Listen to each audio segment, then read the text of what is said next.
Donc, je peux le faire de plusieurs façons. Soit j'écris do edit. Vous savez, ça permet à la fois, c'est un logiciel très facile à utiliser. Hein. Souvent, les gens ont tendance à vouloir le rendre complexe, mais c'est pas comme ça, c'est pas complexe. Parce que ça vous permet à la fois, soit si vous êtes en plus à l'aise avec les codes, vous faites les codes, mais ça vous permet également, si vous êtes plus à l'aise avec les boutons, vous pouvez faire certaines choses, bon, pas tout quand même, mais certaines choses, vous pouvez le faire avec les boutons. Donc, pour le faire, le do edit, soit je peux venir ici, là, new do file, je clique, et voilà, automatiquement le console s'ouvre. Donc, c'est une page blanche qui est là. Ou bien, je peux venir ici, je mets do edit. Do edit comme ça, sachant que ça est sensible à la casse. Donc, si je mets ça en majuscule, il ne va pas comprendre ce que je vais dire. Ouais, quand je mets do edit comme ça en majuscule, il me dit qu'il y a une erreur. Parce que do edit en majuscule et do edit en minuscule, c'est deux choses différentes selon Stata.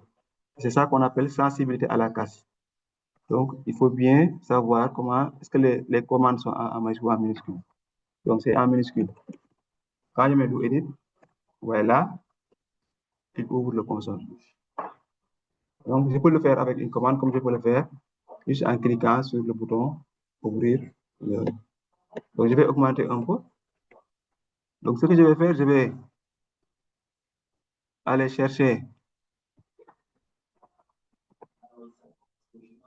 Je fais File. Je vais faire Open. Donc, j'ouvre le projet. Je colle le chemin d'extension. Et donc, j'ai le do file qui s'ouvre. Donc, ça, c'est un do file que j'ai préparé pour vous, pour le cours. Donc, pour la propension matching, donc, effet de la formation de l'emploi. Donc, objectif, donc, pour montrer comment les biais de sélection observables lorsque les participants au programme ne sont pas choisis au hasard. Donc, comme je disais, le PSM, il faut bien comprendre le PSM. Le PSM, il est très puissant quand on a des projets pour lesquels les gens n'ont pas du tout au préalable de choisir les individus non participants. Et donc, bon, pour le cours ici, les données, ce sont pas des données officielles, ce sont des données qui ont été reconstituées pour pouvoir faciliter le traitement sur. Donc, ce qu'on va faire, c'est clear all, set more off. Donc, toutes ces commandes-là, clear all, c'est pour nettoyer le mémoire de Stata, pour éviter que le logiciel ne prend trop de mémoire. Ça risque de ralentir votre machine. Le set more off, quand vous le mettez, c'est pour, vous savez, quand j'exécute Stata, quand il y a beaucoup de lignes, il va rédiger jusqu'à un certain point, il s'arrête, pour éviter de ne pas remplir toute la page. Et souvent, ça peut être c'est pas très agréable, parce que vous êtes toujours obligé de cliquer pour quelque part pour lui demander de montrer ce qui est en bas. Parce que lui, il ne veut pas trop vous fatiguer, donc il va vouloir vous montrer les 10 premières lignes et cacher le reste. Donc, pour éviter que Stata ne fasse ça également, vous mettez le set more off. Donc, vous lui demandez, donc ce bouton-là de vous demander d'afficher plus, vous désactivez ça. Donc, c'est ça qu'on appelle le set more off. Donc, version 15. Parce qu'il y a des commandes également qui fonctionnent selon la version de Stata. Donc, on exécute ça. Une fois que le travail, donc ça, ce sont des travaux purement informatiques hein, dans l'utilisation de Stata. Donc, une fois que ça c'est terminé, le niveau 0, c'est la préparation de la base de données. C'est la préparation de la base de données. Je peux même vous montrer des cas. Peut-être après, à la fin, si on a assez de temps, je peux vous montrer des cas réels. Vous allez voir qu'avant même, dans ce niveau 12.0 là, vous allez voir que les gens vont faire beaucoup de commandes. Ça peut même aller jusqu'à 100 lignes de commandes pour nettoyer la base de données.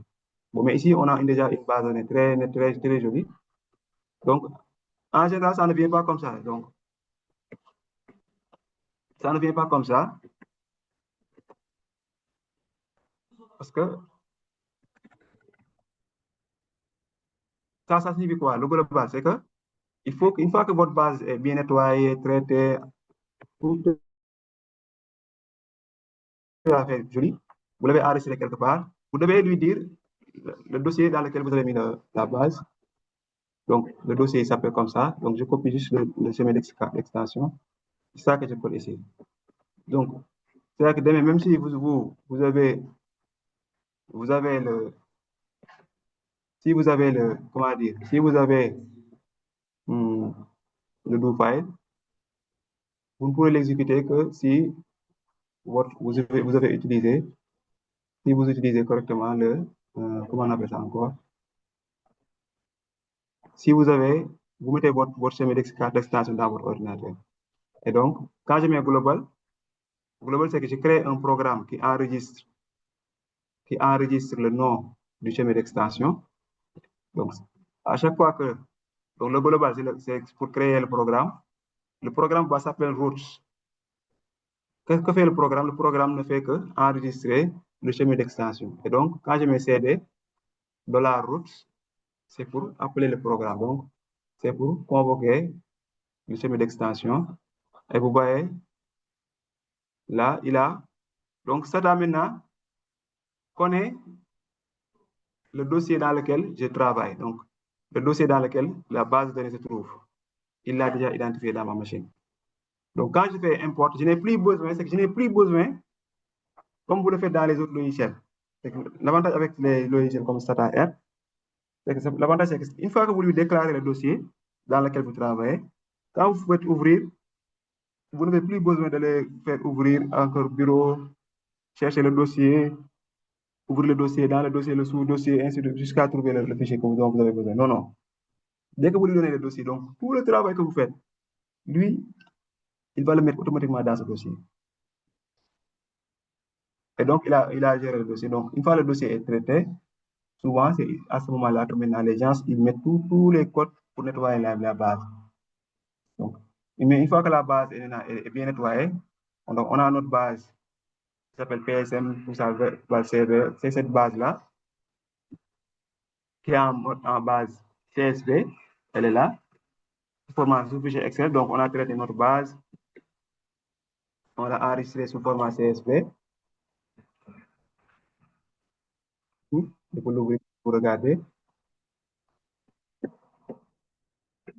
Quand je réduis ici, je réduis ici.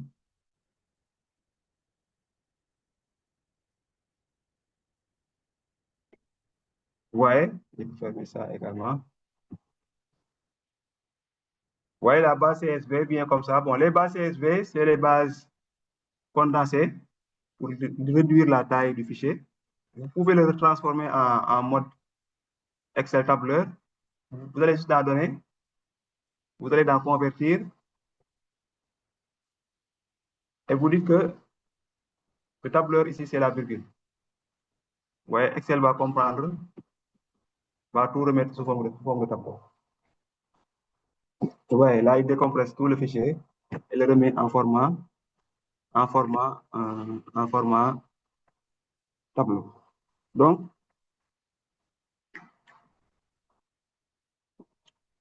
quand je l'ai en format tableau, je peux le visualiser. Je peux le visualiser avec les en-têtes, rendre ça très joli. Je peux même mettre des couleurs si je veux.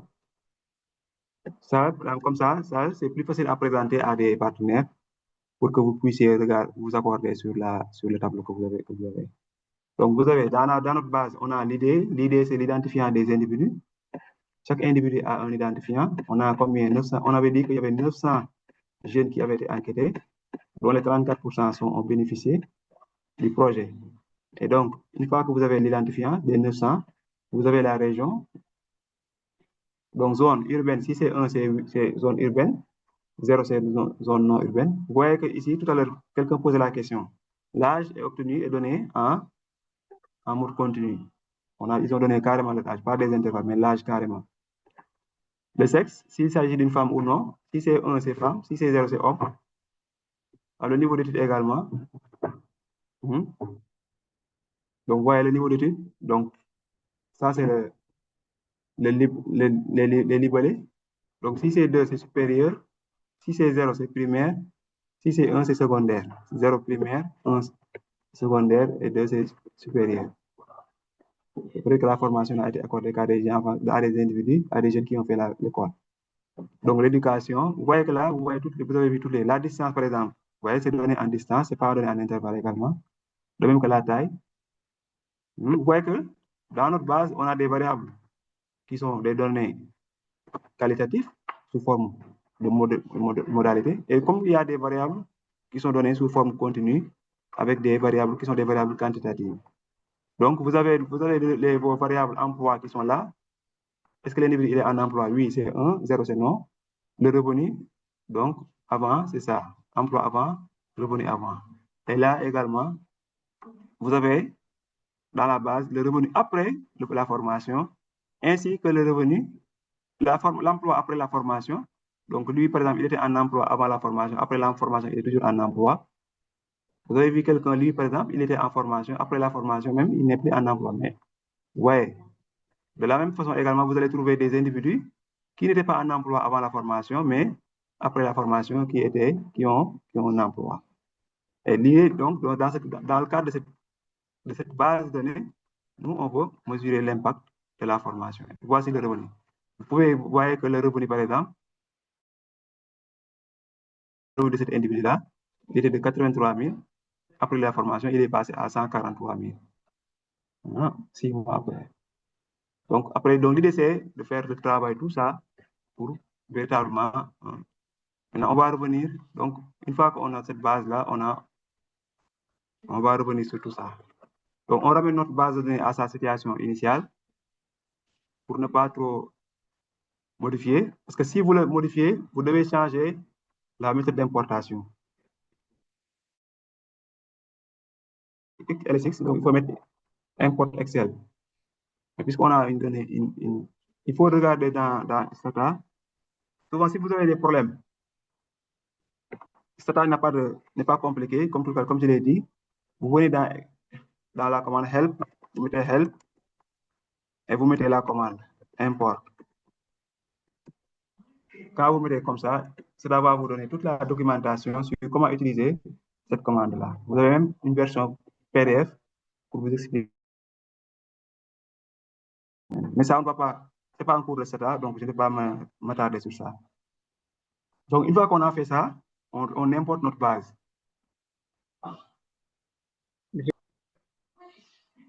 Donc, quand on importe notre base, vous avez vu, ici, vous avez toutes les variables qui sont là.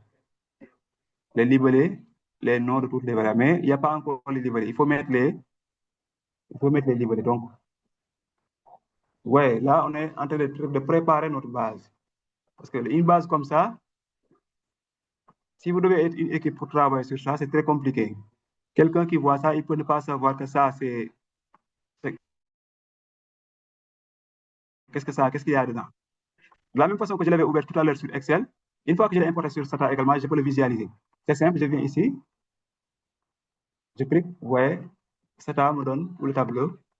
Lui, il a déjà fait tout sous forme de colonne. Quand il le met en rouge, c'est qu'il considère ça comme du texte. Comme ça, il considère ça comme du texte. Donc, il y a un travail, donc vous pouvez faire le descript. Là, par exemple, il va vous faire une description. Il va vous faire une description des données.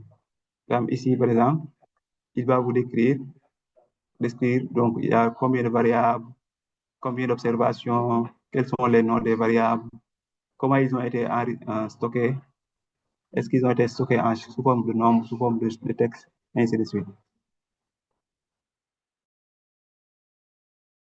Ensuite, donc, comme nos données ne sont pas labellisées, c'est juste des noms de code, il est important de donner des labels. Les labels, c'est des petits textes pour expliquer le nom sur la variable. Par exemple, quand je dis femme, que signifie femme? C'est que si la personne répond oui, là, on dit que c'est une femme. Quand il dit non, ce n'est pas une femme. Donc, c'est ça qu'on appelle le label define. Donc, le label define permet donc de définir toutes les modalités à l'intérieur. Donc, on peut sélectionner tout en même temps. Hein. L'avantage avec ça, c'est qu'on peut exécuter plusieurs lignes à la fois. Donc, il suffit seulement de les sélectionner à la fois et de l'exécuter. Et donc, vous voyez que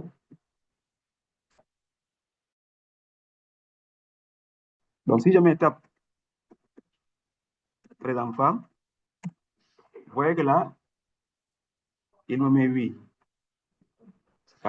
Non, ouais. Parce que là, quand je lui ai expliqué que maintenant, vous avez vu que tout à l'heure, dans le fichier Excel, il était juste écrit 1, 0, 1, 0. Là, puisque j'ai fait le label define, en lui disant que femme, maintenant c'est oui, non. Donc, partout où il voit le 1, il met oui. Et quand il voit le 0, il met non. Vous voyez, c'est ça l'intérêt de faire.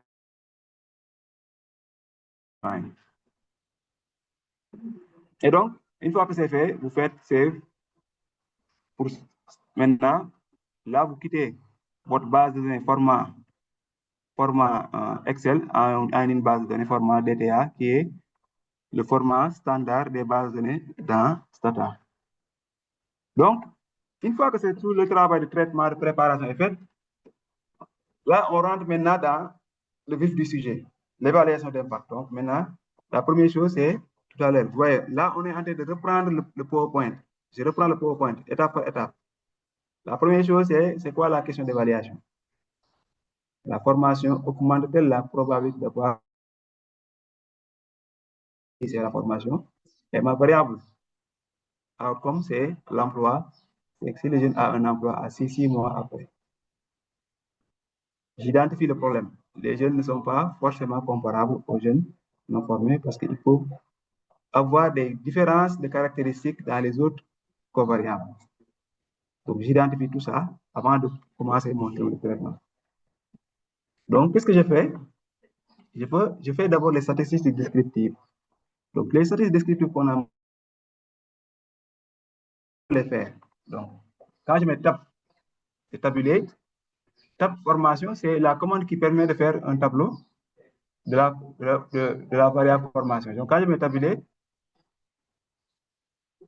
vous voyez, Stata, qu'est-ce que Stata me fait? Stata me donne les statistiques. Sur les 900, donc, il y a 596 qui n'ont pas bénéficié de la formation et ils représentent 66,22% de mon échantillon. Ceux qui ont bénéficié de la formation, c'est 4 jeunes et ils représentent 33,70% de mon échantillon. Et le global, c'est 900. Pourquoi c'est important de le faire? Parce qu'après, une fois que vous avez ça, ça va vous permettre de contrôler. Parce que si vous faites le tablette sur une autre variable et que vous ne trouvez pas 900, c'est que cette variable a des données manquantes. Il faut aller chercher les données manquantes. Également, une fois que ça c'est fait, vous pouvez faire également des statistiques de moyenne. Vous mettre le summarize.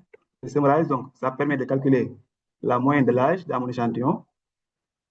Vous avez la moyenne, le poids des femmes. Il y a 49,6% de femmes dans mon échantillon. Il y a 58% d'individus en zone urbaine. Ça, c'est pour décrire votre base de données. Vous voyez qu'il le fait sur partout, il vous donne d'abord le nombre d'échantillons. Si vous faites le summarize et que dans ici, nombre d'observations, pour une variable, vous voyez moins de 900, c'est que cette variable-là a des données manquantes. Il faut aller voir s'il y a pour un individu, il y a trop de données manquantes, souvent il est préférable de supprimer cet individu. Sinon, s'il n'y a pas beaucoup de données manquantes, on peut faire l'imputation. Mais ça, bon, ça, on ne doit pas. Ce sont les techniques d'imputation de données manquantes qui vous donnera plus d'informations sur comment traiter les données quand il y a des données manquantes. Donc, une fois que ça c'est fait, donc là, je viens de décrire ma base en moyenne sans tenir compte du fait d'être en formation ou pas, d'avoir bénéficié du projet ou pas. Donc, ça, c'est la base des 900 individus. Mais ce serait intéressant également de pouvoir faire les mêmes statistiques, de voir la moyenne en regardant la moyenne chez les individus qui ont été formés et chez les individus qui n'ont pas été formés. Pour faire ça, c'est simple. Vous écrivez la commande by sort. By sort, quand vous le dites, vous demandez à Stata d'abord de trier les données. Par rapport à quelle variable? C'est par rapport à la variable formation. Donc, il va faire le tableau que vous lui avez donné, il va d'abord le trier. Il va prendre tous ceux qui n'ont pas bénéficié, il va les mettre d'un côté. Tous ceux qui ont bénéficié, il va les mettre de l'autre côté. Avant de faire le même summarize qu'il a fait en haut. En haut, on avait mis summarize. Vous voyez, c'est le même summarize qu'on a fait en bas, avec toutes les variables qu'on veut caractéristiques. Mais cette fois-ci, en ajoutant le by sort formation, vous lui demandez juste de faire le summarize, mais en séparant les deux groupes. Donc, quand je l'exécute cette commande, vous voyez, il me fait le même tableau, mais d'abord, il me dit formation non. Donc, les individus qui n'ont pas bénéficié de la formation. Donc, ils sont 596. On l'avait bien retrouvé ici. Ouais, les 596. Donc, ils sont là. 596. Et on voit qu'en moyenne, en âge, ils ont 24 ans. Alors que si vous prenez chez les individus qui ont la formation, oui, les 384, les 304, la moyenne d'âge, c'est 25 ans. Chez les femmes, il y a 50% de femmes chez les individus non formés. Il y a 47% de femmes chez les individus formés. Vous voyez, et ainsi de suite. Vous pouvez faire une comparaison. Déjà, rien qu'à partir de là, vous pouvez déjà faire des analyses comparatives de moyenne. Vous pouvez comparer vos moyennes. Ça permet de copier. Vous faites comme ça, vous pouvez faire comme ça, vous faites copy table. Quand vous faites copy table, vous pouvez mettre ces données sur Excel directement. Quand je mets copy table, également, si je le colle ici, vous voyez, directement, il le met sous format tableau. Là, je peux supprimer ces colonnes. Attention, c'est supprimé. Donc, je peux supprimer ici et ne garder que les moyennes, par exemple. Je fais la même chose chez les individus formés. Je copie table. Je colle ça ici. J'ai déjà les variables, je peux les supprimer. Bon, ça, je n'en ai pas besoin. Bon, puisque ça parle anglais, mon Excel parle français, donc les virgules pour lui, c'est des points. Donc, pour corriger ça, c'est simple. Je lui dis seulement tous les points, remplace-les par des virgules. Et là, c'est fini. Ouais, là, facilement, vous avez déjà, à première vue, vous avez déjà une première analyse. Je peux réduire le nombre de virgules. Vous voyez déjà, vous avez une première comparaison entre les deux groupes. Donc, ça, c'est non formé. Et ça, ce sont les individus formés. Vous voyez donc, il y a la différence d'âge. La différence de poids, selon le sexe, les zones niveau urbain. Vous voyez qu'il y a plus de zones urbaines. Tout à l'heure, on l'avait montré dans les statistiques. Donc, c'est un peu ça qu'on avait, c'est ça qu'on avait utilisé juste tout à l'heure pour faire les graphiques. Donc, vous faites comme ça, et vous voyez, vous avez votre graphique. C'est exactement ce que je vais présenter tout à l'heure ici, le graphique là. Vous pouvez le graphique là, urbain, rural. Si vous voulez, vous pouvez le faire séparément. Si vous voulez également, vous pouvez le faire. Vous pouvez les regrouper. Donc là, je peux faire comme ça. Comme ça. Vous voyez, c'est...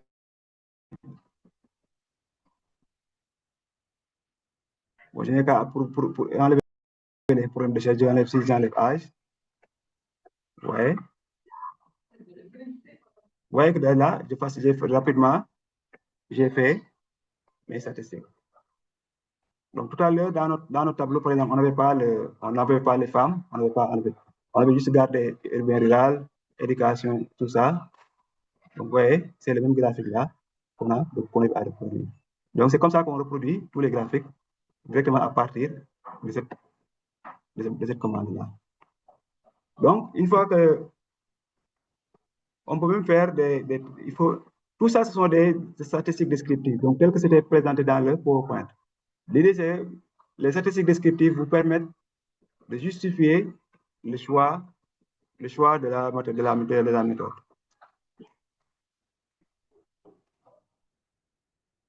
Donc ici, on a fait le tablier de formation emploi après 6 mois pour montrer, pour faire juste un peu, regarder un peu les statistiques. Donc bon, je peux enlever dans un premier temps les deux. Je peux, pour ne pas éviter, pour éviter de supprimer, je peux d'abord faire comme ça, j'enlève le col, je mets nos frais. Je peux mettre je peux faire juste comme ça d'abord. Quand je le mets comme ça, il me met les nombres.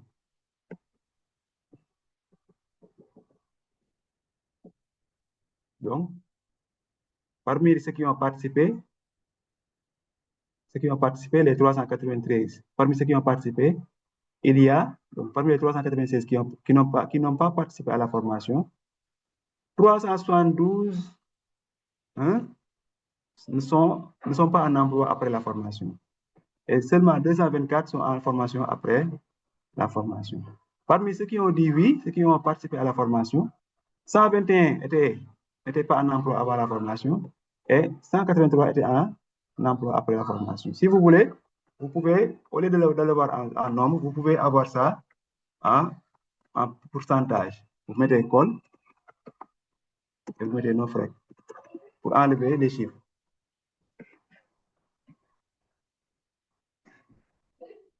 Vous voyez là, ce que j'avais ici en nombre, je l'ai cette fois-ci en pourcentage.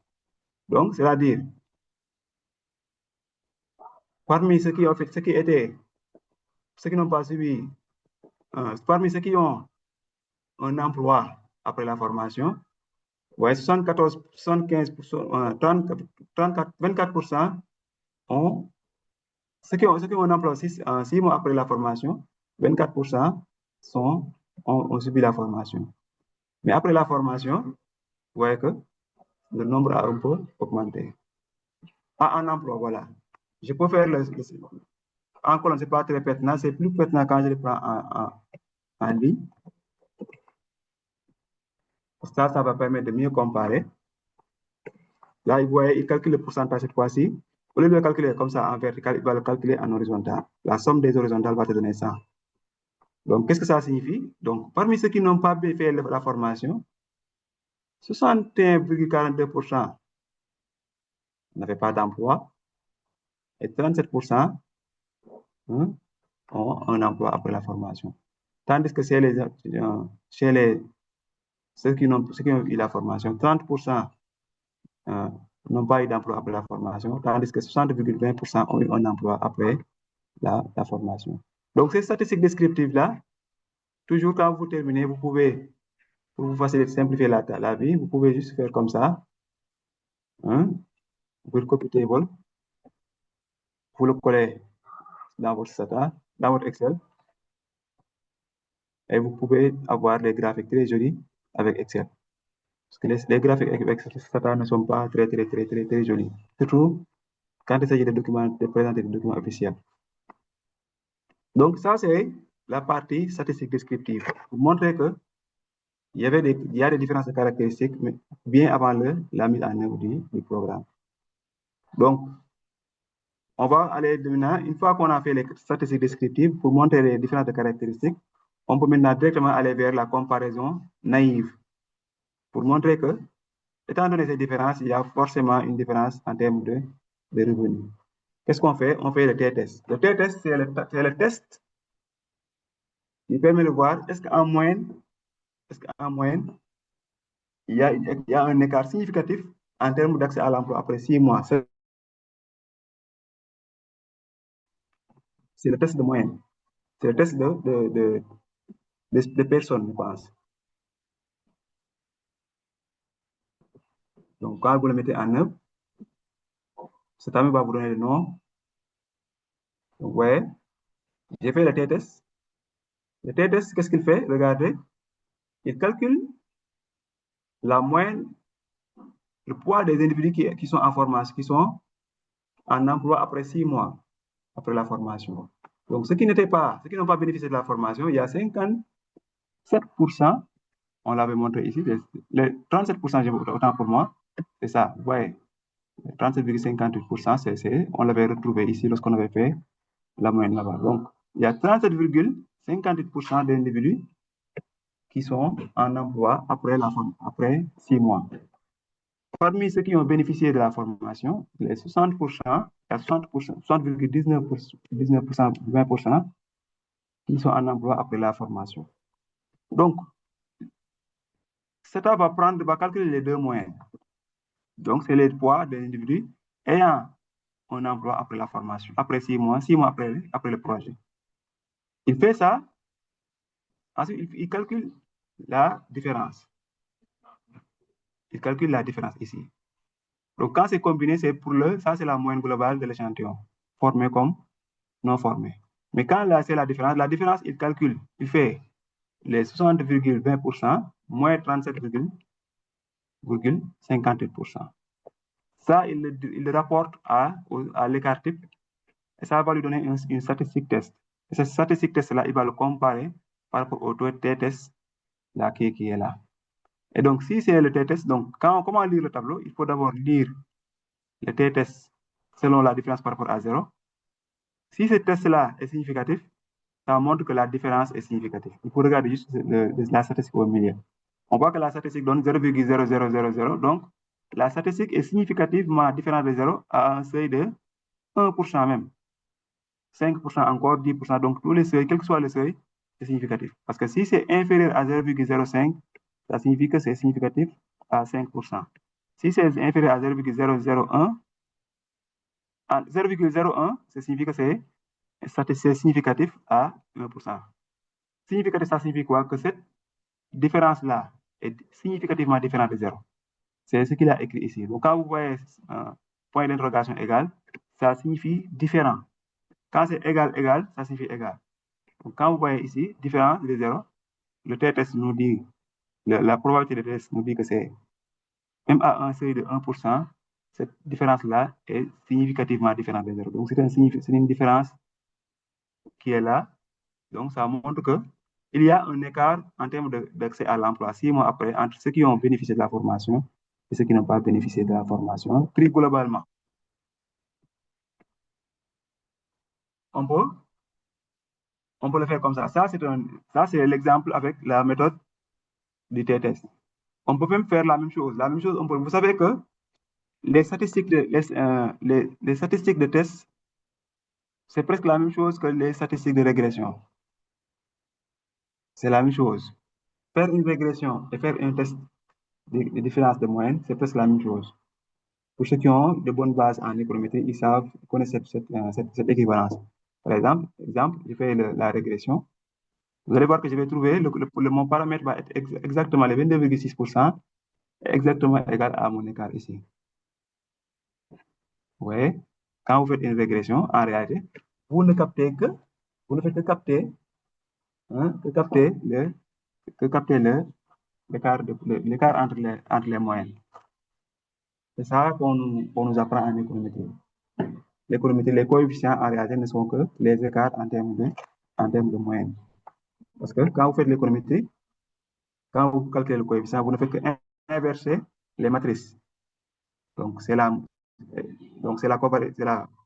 covariance XY sur la variance X sur multipliée par la variance Y. C'est ça qui vous permet de voir vos coefficients. Donc, cette écriture-là n'est rien d'autre que la différence de moyenne. C'est pourquoi je disais il faut avoir une bonne base en économétrie parce que pour mieux comprendre. Donc, vous voyez que l'exercice là nous montre qu'il y a un écart significatif entre le. Et ces 22,6% là, c'est ça que je vous avais présenté ici. Ouais, c'est là. Donc, avant, de manière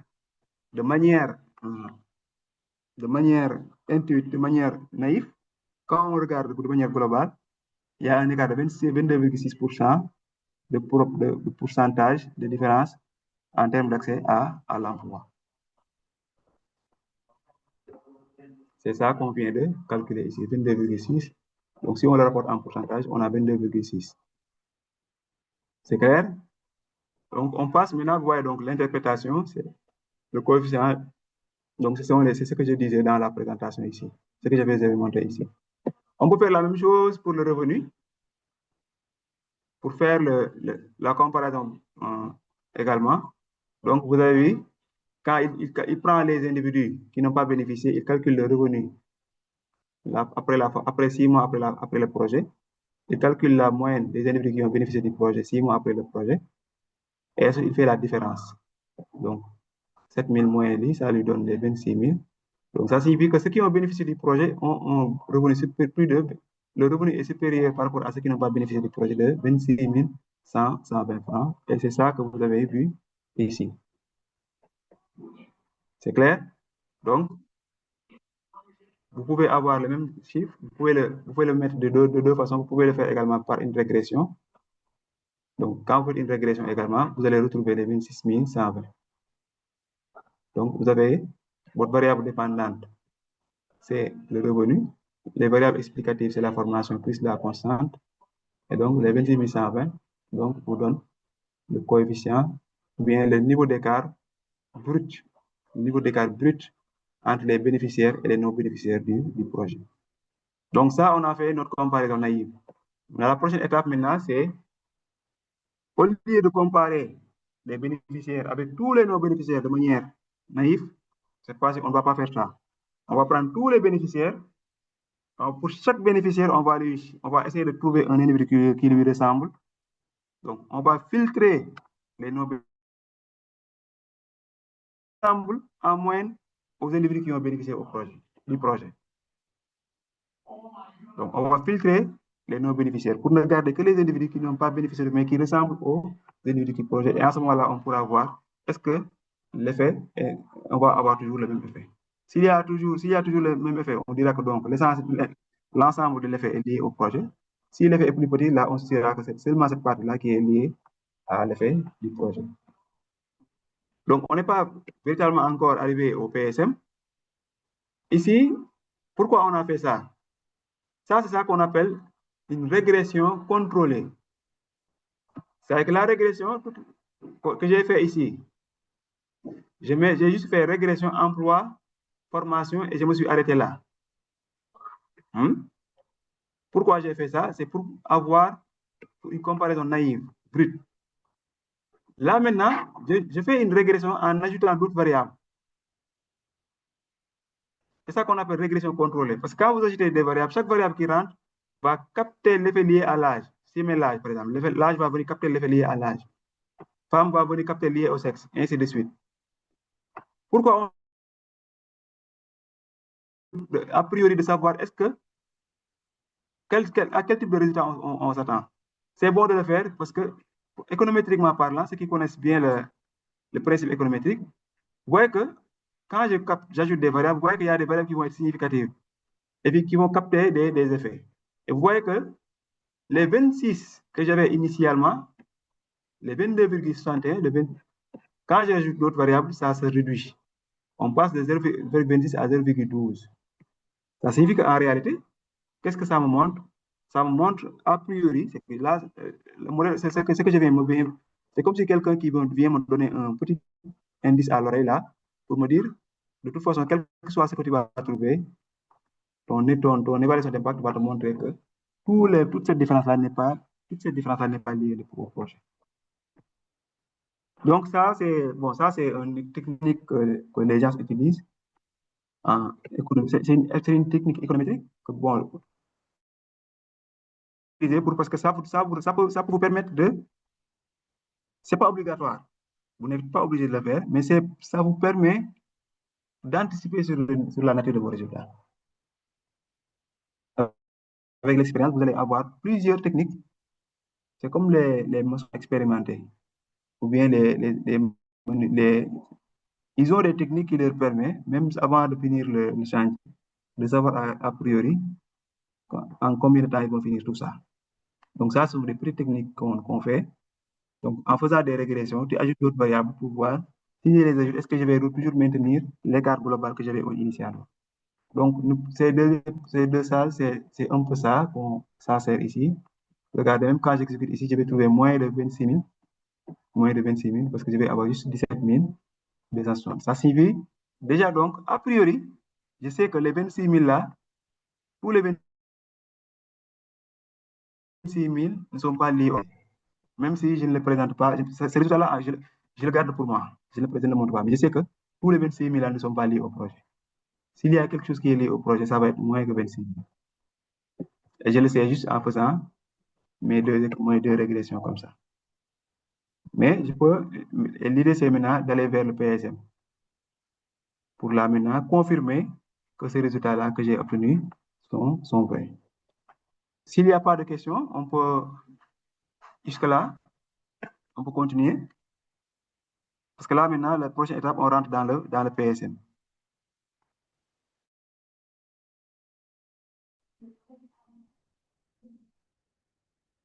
C'est bon? Donc, on continue.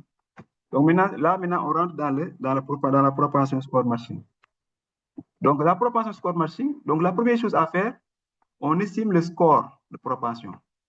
Le score de propension, puisque c'est une probabilité, on peut l'estimer à partir, les modèles qui permettent d'estimer les probabilités, c'est les modèles logiques ou bien les modèles probabilités.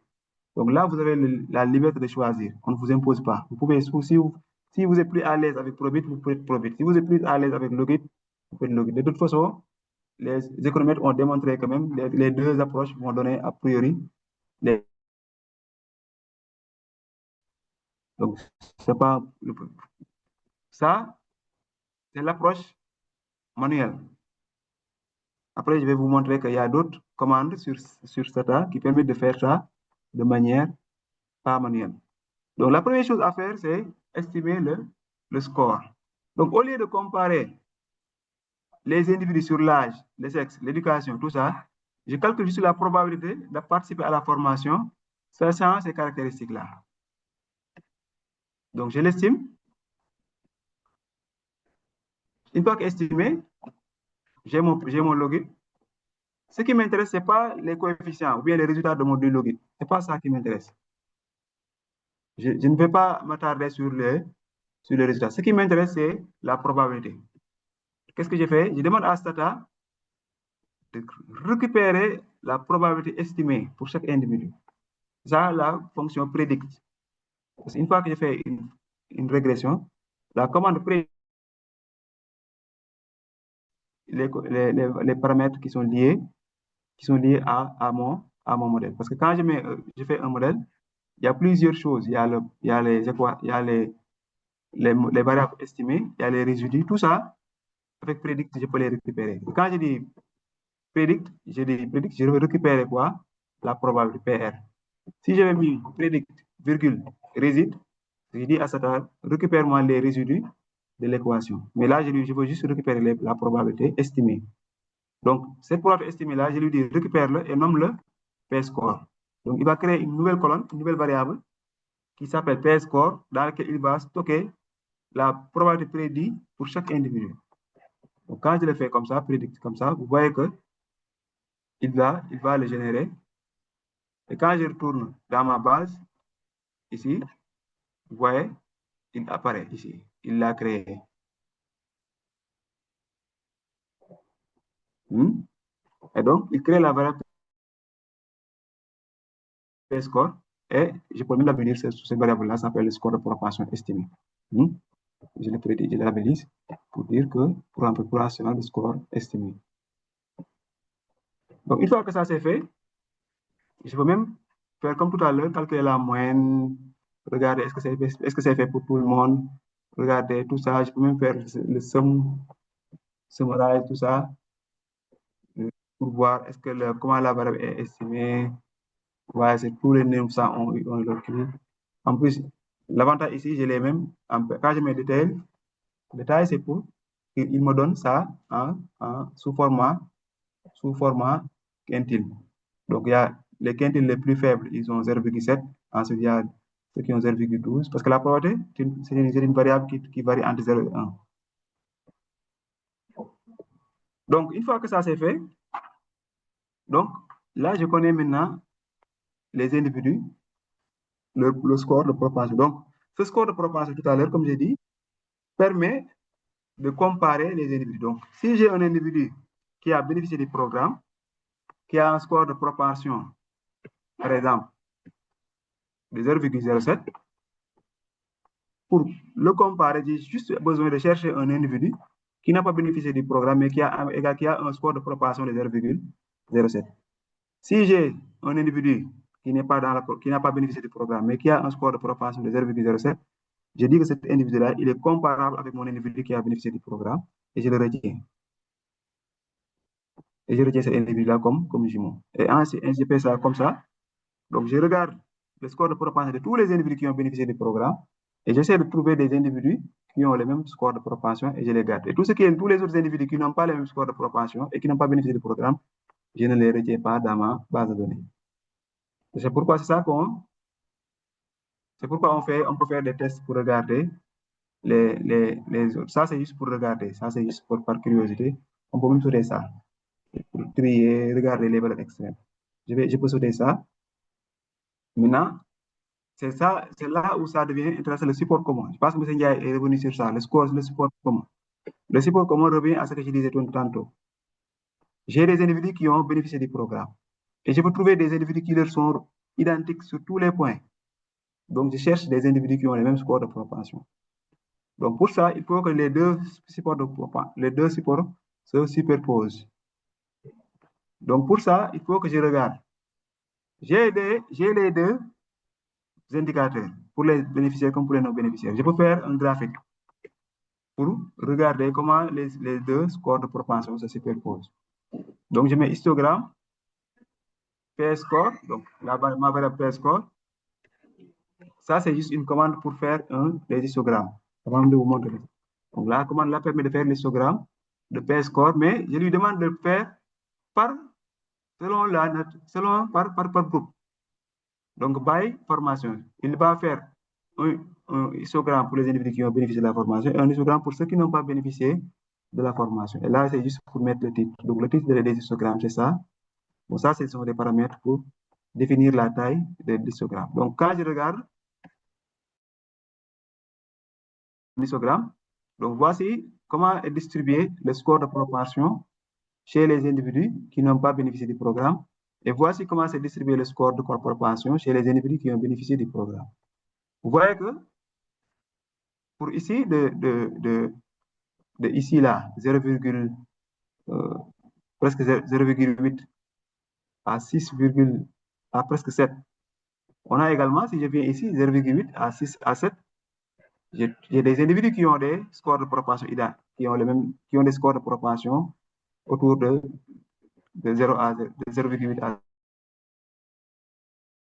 0,15. Mais, c'est tous les individus. Mais quand je viens ici, à 0, vous voyez que chez les individus qui n'ont pas bénéficié, il y a des individus qui ont 0 comme score de propagation, la probabilité de participer. Il y a des individus qui ont 0. Alors qu'ici, il n'y a personne. Ça signifie que donc, ces individus-là, ils ne vont pas avoir, on ne va pas les retenir, on va les supprimer de la base, on va les enlever de la base. Si on regarde ici également, 0,8. Donc, il y a des individus qui ont bénéficié du programme qui ont environ 80% de chances de participer à la formation. Or, ici, il n'y a personne parmi les individus non bénéficiaires qui a 80% de chances de participer à la formation. Donc, ces individus-là, je ne peux pas leur trouver un individu comparable. Ce groupe-là, ce petit groupe-là, je risque de ne pas trouver un individu avec qui je vais les comparer. Donc, eux aussi, je ne pourrai pas les comparer. C'est même plus visible quand... Donc, ça, c'est pour exporter le graphique. Si vous voulez le faire dans votre rapport, je peux superposer les deux histogrammes sous format graphique. Donc, je mets la commande toWhale. toWhale, c'est pour dire que... toWhale, c'est la commande de Stata qui dit, pour lui dire que je peux faire plusieurs graphiques. Mais tous les graphiques, il faut les mettre dans un seul axe. Donc, quand je mets K density, donc, je lui demande de me faire la densité kernel. Donc, c'est la courbe de la densité kernel. De la variable p-score pour les individus qui ont la formation. Et il faut le mettre graphe solide. Donc, c'est une ligne continue. Je fais moi le même score kernel pour les individus, pour le p-score des individus qui n'ont pas bénéficié, et mets-le sous format pointillé. Et comme légende, donc, quand c'est 1, il faut mettre formé. 2, c'est pour la légende. Et donc, tout le reste là, c'est pour les caractéristiques du comment on appelle ça encore, moi je ne retrouve plus mon stata là, voilà, le graphique, c'est là. Donc, quand je fais le graphique, vous voyez, il a superposé les deux histogrammes, il les a transformés en courbes et il les a superposés cette fois-ci. Vous voyez ce que je disais tout à l'heure? Ici, ce sont les individus qui sont formés. Ça, ce sont les individus qui sont non formés, les traités en rouge. Ces individus-là, ils ont un score de propension. Quand je suis ici, les individus qui sont dans cette partie-là, leurs caractéristiques, je n'arrive pas à trouver des individus qui ont les mêmes caractéristiques et qui ne sont pas formés. Donc, je ne peux pas retrouver pour eux des individus avec qui je vais les comparer. Donc, eux, ils ne sont pas comparables. Je ne peux pas les traiter dans ma base de données. J'ai des ennemis. Et ici également, ces individus-là, donc eux, ce sont des individus non formés, mais également eux, ils n'ont pas de caractéristiques comparables avec les individus qui sont formés. Donc, eux aussi, ils n'ont pas, je n'ai pas besoin d'eux parce que je ne peux les comparer avec personne. Donc, toute cette partie-là où les deux choses ne se superposent pas, je supprime alors ces deux aspects-là. Ces deux groupes. Il faut les supprimer. Pourquoi je les supprime? Parce que même s'ils sont dans ma base, je ne peux pas trouver un individu qui est son tech comme eux, comme on le dit. Si je les compare avec quelqu'un, je risque de prendre d'autres caractéristiques, des caractéristiques qu'eux, ils ont et que les autres n'ont pas. Et donc, dans ce cas-là, je ne suis pas sûr de capter seulement l'effet du programme, mais je risque de capter d'autres effets qui ne sont pas liés au programme. C'est ça qu'on appelle le support commun. C'est pourquoi, hier, je pense que M. vous en a parlé. Il a parlé de support. Je peux le copier et le mettre ici sur PowerPoint pour que vous puissiez mieux voir. Donc, je crée une nouvelle diapositive et je colle le support commun ici.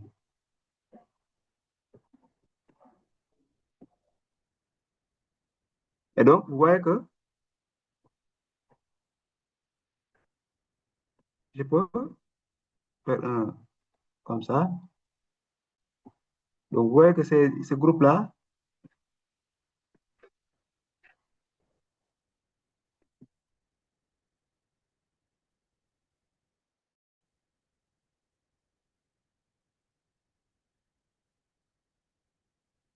et ce groupe-là,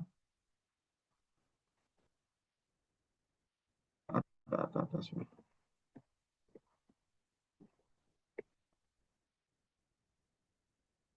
Et ce petit groupe-là, donc bon, je les enlève. Attention. Je vais les enlever de mon échantillon. Pourquoi? Parce que ici, ils ont un score tellement élevé qu'on ne peut pas trouver quelqu'un qui a les mêmes caractéristiques que.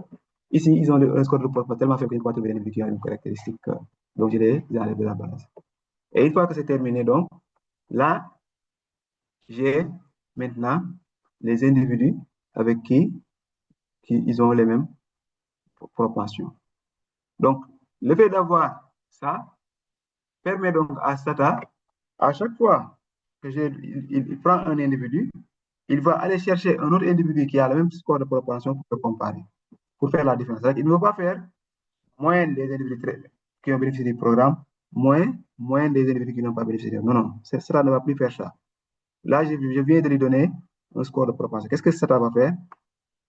Il va faire moins des individus traités, moins des individus non traités qui ressemblent aux individus traités. Et c'est ça que la commande teffect fait. Donc, la commande teffect, donc, teffect, c'est une commande qui permet de calculer l'effet de l'average treatment on treated. Treatment effect on treated. Donc, l'effet moyen des personnes traitées par rapport aux individus qui les ressemblent. Donc, c'est la différence avec le t-test qu'on avait fait en haut. Le t-effect, lui, il ne calcule pas la moyenne globale chez les individus non traités. Non, non. Chez les individus non traités, il ne garde que ceux qui ont quelqu'un avec qui il ressemble. Et quand je le fais, quand je l'exécute, regarde, même je lui dis généralement l'average traitement untreated, mais également neighbor, ça suffit comme jumeau. Je lui dis que vous savez qu'un individu peut ressembler à plusieurs individus. Mais je lui dis que même si un individu ressemble à plusieurs individus, il ne faut garder que l'individu qui lui ressemble et qui lui est le plus proche. Parce que bon, il y aura des écarts dans la proportion après deux chiffres après la virgule. Je lui dis de prendre l'individu qui lui est le plus proche, qui lui ressemble le plus. Tous les autres, il ne les garde pas. Donc, chaque individu traité, il va aller chercher l'individu non traité qui lui ressemble le plus. Mais il va prendre seulement cet individu-là. S'il ne le retrouve pas, il élimine l'individu traité, tout le monde. Et donc, quand j'exécute, vous voyez, T-effect, il calcule 0,17. Vous voyez? Donc, là, maintenant, il a calculé le pourcentage d'emploi, il a calculé la différence selon la formation. Donc, il a fait la même chose que ce que lui, il a faisait, le T-test. Il a calculé avant, oui, non. Il calcule la différence. Il avait trouvé 22,6. Mais lui, il a calculé tout le monde, oui, non. Mais seulement en gardant, pour qu'il te garde dans le calcul, tu dois avoir un individu qui te ressemble. Et il va vous comparer. L'un doit être oui, l'autre non. Mais vous avez les mêmes caractéristiques. Et quand il fait la différence, vous voyez que là, on n'est plus maintenant à 0,26, mais on est à 0,17. Ça signifie que là, l'effet de l'impact, l'effet du projet, c'est 17,10%. Si on enlève les influences liées aux autres caractéristiques, il y a 17% de chances d'accéder à l'emploi qui sont liées seulement à la mise en œuvre du projet. Et voyez donc, là, vous allez arriver à calculer le projet. Et là, il vous a précisé parce qu'on lui a dit d'utiliser le login et il l'a fait. Si vous levez des probit également, il allait le faire. Vous voyez donc, il a calculé, donc, il a estimé, et donc on peut stocker ça quelque part. Bon, c'est juste pour ça, je vais revenir sur ça. Je le mets un peu en commentaire. Je vais revenir en bas sur ça. Donc, comment on interprète? Donc, l'average treatment untreated indique, l'average treatment effect untreated indique donc de combien la formation change la probabilité d'emploi des jeunes formés en les comparant à des jeunes non formés mais qui ont le même score de proportion. Comparaison, seulement si et seulement si vous avez les mêmes caractéristiques. Donc, si je dois prendre mon Adam, je ne vais plus comparer Adam avec toutes les femmes du Sénégal, mais je vais comparer Adam avec la seule femme au Sénégal qui lui ressemble sur toutes les caractéristiques et qui n'a pas fait la formation. Et donc là, on peut dire que si je trouve une différence, cette différence-là est liée au fait d'avoir participé à la formation. Et donc, c'est ça qui donne les 0,17. Et donc, je peux faire la même chose pour ça, c'est là. Donc, pour l'emploi, vous voyez que cette méthode, donc, je lui ai demandé ici de prendre l'individu proche qui lui ressemble le plus et qui est unique. Je peux augmenter le nombre d'individus. Je peux lui demander ici, au lieu de prendre l'individu le plus proche, il va prendre les 3 individus qui n'ont pas bénéficié du programme qui ressemblent le plus à l'individu traité, l'individu bénéficiaire. Donc, il reprend l'individu bénéficiaire, il regarde les 3 individus qui lui ressemblent le plus. Au lieu de prendre un seul individu, il prend les 3 individus qui lui ressemblent le plus, il fait la moyenne et il compare ça à l'individu traité. C'est ici qu'on met neighbor. Donc, on peut les voisins les plus proches. Si vous regardez en gros le cours qui a été fait par M. Ndiaye, donc vous allez voir qu'il y a l'approche par le plus proche voisin, c'est l'approche ici. Il y a l'approche également par le noyau, l'approche par la distance de kernel. Donc ça, une fois que vous pouvez, si vous regardez encore, vous pouvez revenir pour améliorer et modifier les options selon. Souvent même les gens dans les techniques, ils mettent plusieurs. Vous voyez que quand je prends cette fois, au lieu de prendre l'individu le plus proche, je prends les 3 individus les plus proches, vous voyez que l'effet est encore réduit. Et souvent, qu'est-ce que les gens font dans les rapports? Ils mettent ça, tous les tableaux. Ils mettent ça, sur ça plusieurs tableaux jusqu'à ce que l'indicateur se stabilise. Et là, il vous dit donc en moyenne, voici. Parce qu'on peut même aujourd'hui, je peux lui demander d'augmenter au lieu de mettre ça pour 3, de faire ça pour 4. Je peux augmenter, je lui dis pour faire pour 5. Vous voyez, ça continue à se réduire jusqu'à ce que ça se stabilise. À ce moment-là, les gens, c'est comme ça qu'ils les mettent dans les rapports. Ils mettent au fur et à mesure, ils augmentent jusqu'à ce que ça se stabilise à un certain niveau. Donc, à ce moment-là, ils arrêtent de continuer, de mettre des nombres. Au-delà de la méthode de niveau, donc, ils mettent un tableau, ils mettent l'approche par le plus proche voisin, voici l'effet estimé, est fait par la distance de kernel, voici le résultat, approche par le noyau de kernel, voici le résultat. Et donc, ça leur donne plusieurs valeurs. Comme ça, quand vous communiquez sur l'effet, vous n'allez pas dire le projet a un impact de 17%. Mais vous allez communiquer dans le sens pour dire le projet a eu un impact entre 12% et 17% sur la chance d'accès à l'emploi pour les jeunes. Ça, c'est une communication beaucoup plus stable, beaucoup plus parlant pour l'autorité, et c'est beaucoup plus rigoureux et beaucoup plus, comment dire,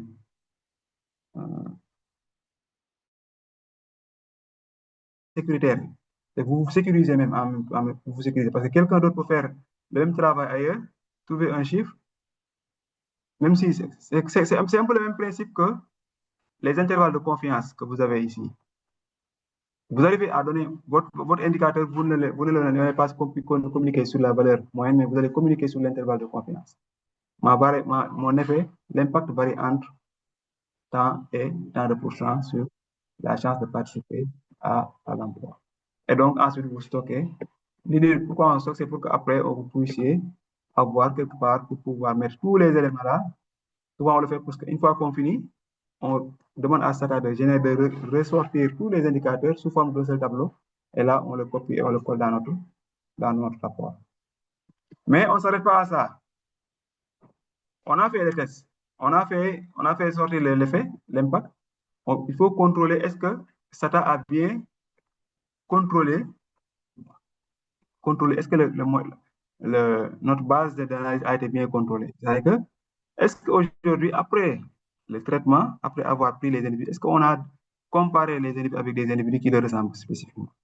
C'est cet exercice-là qui est fait ici. Donc, vous voyez que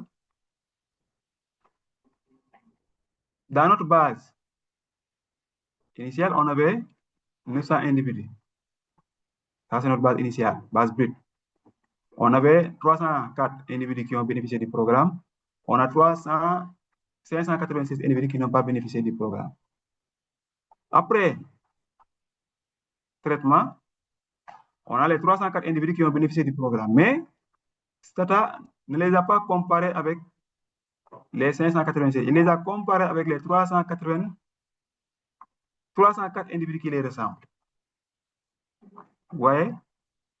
Chaque individu, il a pris l'individu qui lui ressemble et il le compare. Il ne compare plus maintenant les 304 avec les 596, mais avec les 304 qui les ressemblent. Et vous voyez, après, donc ça c'est le nouveau échantillon. Vous voyez l'échantillon de base et le nouveau. Voici l'écart entre maintenant les deux échantillons. Vous voyez que maintenant là, les différences de moyenne sont beaucoup plus réduites que lorsqu'on le faisait avec l'échantillon brut.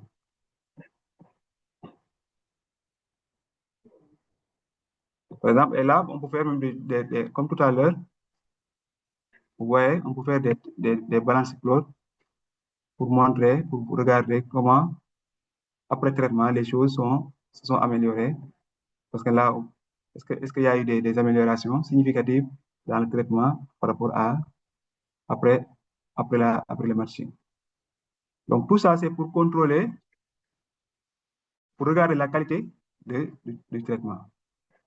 Pour regarder la qualité, vous voyez qu'ici, donc après la qualité du traitement, donc comment les individus ont été résumés. Et enfin, donc, on peut faire la même chose pour le revenu. Donc, pour le revenu également, on fait T-effect. Au lieu de prendre emploi, on prend le revenu après 6 mois avec le neighbor 1 en prenant comme score de propension. C'est ça. Donc, vous voyez que j'ai oublié de rappeler ça. Ça, vous avez vu que c'est la même chose que ici.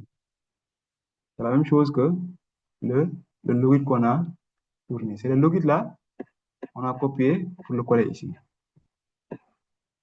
Quand on fait le T-effect, on prend le même logit et on le colle ici. Parce que c'est ce logit là qui permet de calculer le PS score. Donc, il va calculer, à partir de ce PS score là, qu'il va calculer le score de propension pour pouvoir faire la comparaison entre les bénéficiaires et les non-bénéficiaires.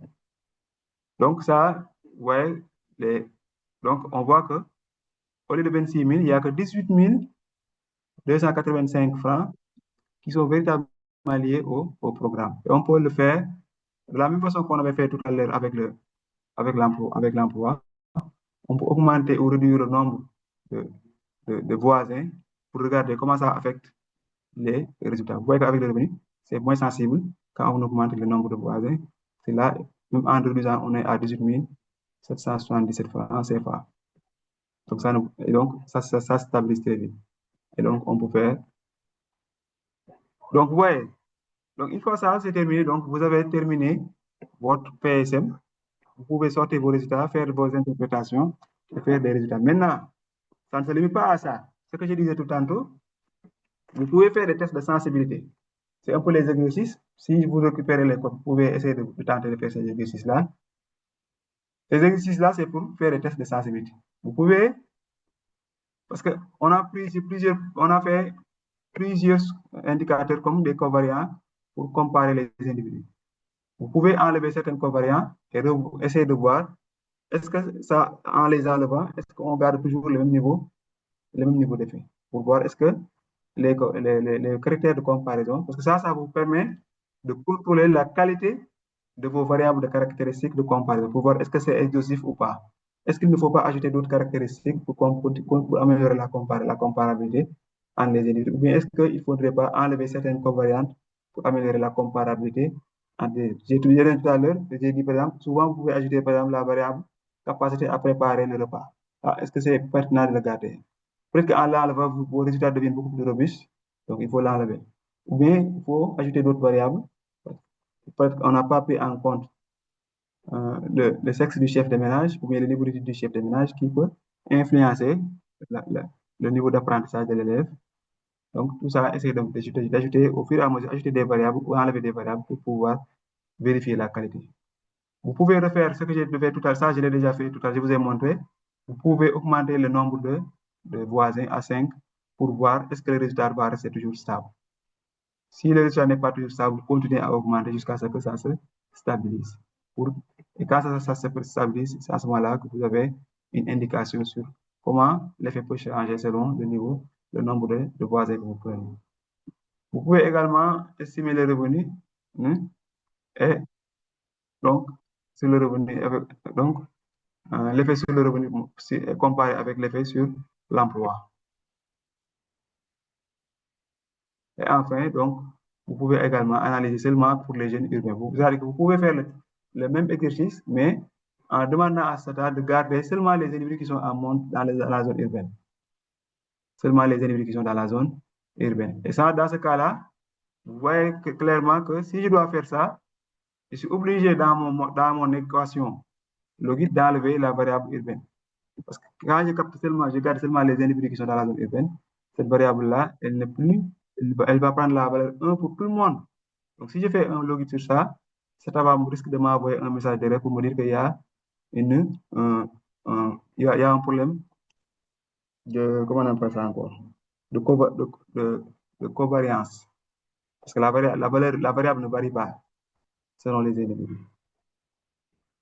Donc, si je veux faire le même exercice, mais spécifiquement pour les jeunes en monde urbain, je dois enlever dans mes équations la variable urbaine. Donc, ça, c'était avec TST-effect, mais le même exercice. Il y a d'autres commandes sur Stata. Il y a le Stata PS Match 2. PS Match 2, c'est un c'est un package dans Stata qui permet de faire rapidement le PSM, beaucoup plus rapidement que le TFX. Parce que l'avantage même avec le PS Match 2, c'est que avec le PS Match 2, non seulement vous avez, c'est comme ça, j'écris PS Match 2, tout ce que j'ai fait là, je le fais en une seule commande. Je mets en une seule. Mais le problème avec PS Match 2, c'est qu'il ne vient pas avec Stata. Si vous téléchargez Stata, il faut le réinstaller ensuite. Ça ne vient pas avec Stata de base. Mais une fois que vous l'installez, moi je l'ai déjà installé dans mon. Pour l'installer, c'est juste vous écrivez sur cette commande et il va l'installer. Je fais comme ça et je l'écris, je le colle ici et je l'exécute. Vous voyez, il va faire, il me dit que c'est déjà installé dans votre machine. Donc quand je prends PS Match 2, vous voyez, là, l'avantage avec PS Match 2, c'est que non seulement il fait, regardez, lui, il vous présente les résultats de manière beaucoup plus détaillée, avec même le login. Tout, ouais, il a fait. Moi, j'avais estimé un login pour avoir le PS Score. Je prends le PS Score, je reviens, je mets TFX, tout ça. PS Match 2, regarde, lui, il fait tout ça en une seule écriture. Il est allé estimer le login. Il a fait la commande, il a fait la comparaison. Il m'a dit, voici l'emploi. Avant le matching, voici. Après le matching, voici. Donc, les 0,26 que j'avais fait avant les tests que j'avais fait, il me l'a fait ici. Ensuite, il me fait le test. Après, le contrôle, les 0,17, et il me donne le résultat. En même donnant même ce que j'avais fait ici, la commande que j'avais fait ici, il l'a fait lui aussi à ce niveau. Pour me dire que avant, voilà, après donc, voici le net traité, c'est 304. Donc, tout ce que j'ai fait, lui, il l'a fait. Et l'autre avantage, c'est qu'il y a cette commande-là, PS test.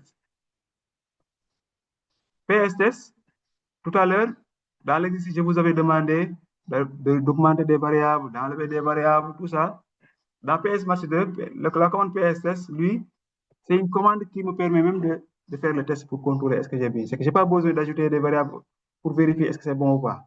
PS test est une commande qui permet de tester est-ce que j'ai bien choisi, est-ce que après le test là, est-ce que après le matching, quel est le niveau d'écart? Là, je ne suis même plus obligé de faire les graphiques que je vais faire tout à l'heure entre la distance, tout ça. Regarde, il me fait âge. Quand vous voyez U, c'est un match, c'est-à-dire que c'est dans la base brute. Tout à l'heure, regardez dans Excel, je vous ai montré que âge, dans la base brute, c'était 24,32 moins pour les individus non formés et 25 ans pour les individus formés. Il me le montre ici. Ouais. Donc, les non formés, c'est 24, les formés, c'est 25. Après avoir fait le matching, c'est que là, j'ai enlevé tous les individus qui n'étaient pas comparables pour garder seulement les individus qui sont comparables. Vous voyez? Après avoir ça, vous voyez, l'âge maintenant, ils ont maintenant, les deux groupes ont le même âge. Ouais. Ils ont, ouais, avant comparaison, les deux groupes avaient des âges différents. Il a enlevé la différence d'âge. Donc, le biais, il a enlevé le biais de 79%. Et il te donne même le pourcentage de biais qu'il a enlevé. En faisant toujours un test de t-test. Tous les t-tests qu'on avait fait en haut, il refait le t-test après le matching. Pour voir, est-ce que, après le matching, le coefficient, l'écart qu'on avait identifié, il est bien enlevé. Si ce n'est pas bien enlevé, c'est que là, ça signifie que votre matching n'est pas bien fait.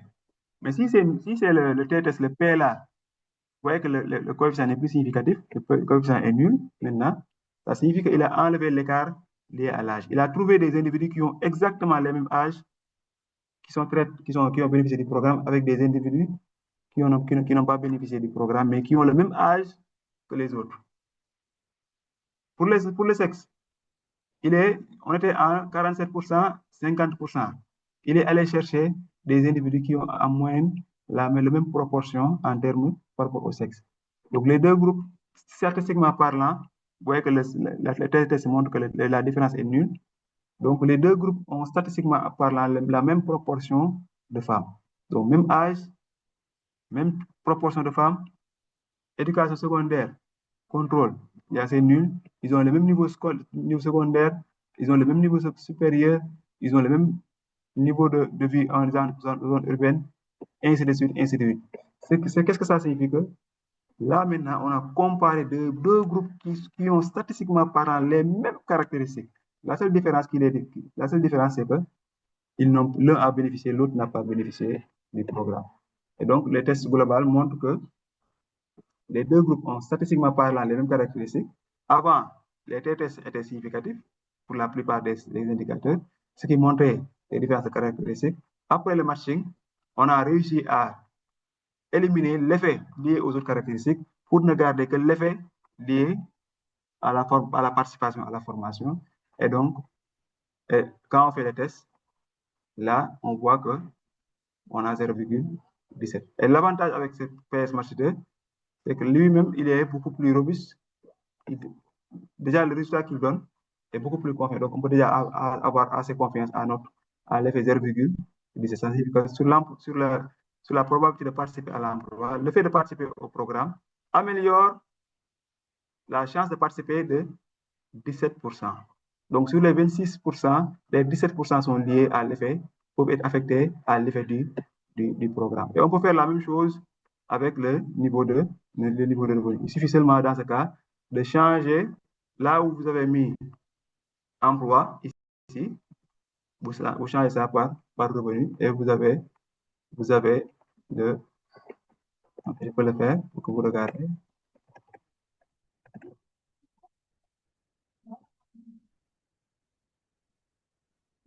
La variable, c'était revenu, voilà. Revenu,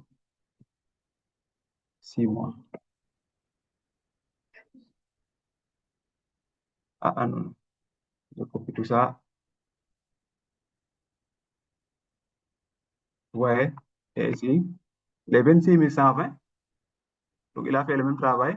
Après test, donc après contrôle, il a les 18 903. Donc, s'il y a un écart après le programme de 26 120 francs de revenus entre les personnes qui ont bénéficié du programme par rapport aux personnes qui n'ont pas bénéficié du programme, les 18 000 francs peuvent être liés à l'effet du programme. Donc, c'est grâce au programme qu'ils ont réussi à avoir 18 000 francs de plus. S'ils n'avaient pas fait le programme, ils n'auraient pas eu ces 18 000 francs et donc l'écart ne serait pas égal à 26 000 francs. Donc, voilà, en grosso modo, là se termine le DoFi qui met fin à cette partie-là, pratique sur le PSM. Donc, avec là, vous avez je me suis limité à présenter juste l'essentiel pour ne pas trop vous embrouiller sur les aspects liés au traitement des données également. Il y a certains tests qu'on peut faire également. Il y a d'autres tests qu'on peut faire. Mais ça, c'est l'essentiel. Si vous l'avez, vous êtes déjà bien parti. Maintenant, le reste, c'est par votre curiosité que vous pouvez compléter les commandes pour renforcer la qualité de votre évaluation d'impact. Donc, sur ce, je ne sais pas s'il y a des questions ou des contributions. Je vais m'arrêter là et peut-être vous écouter.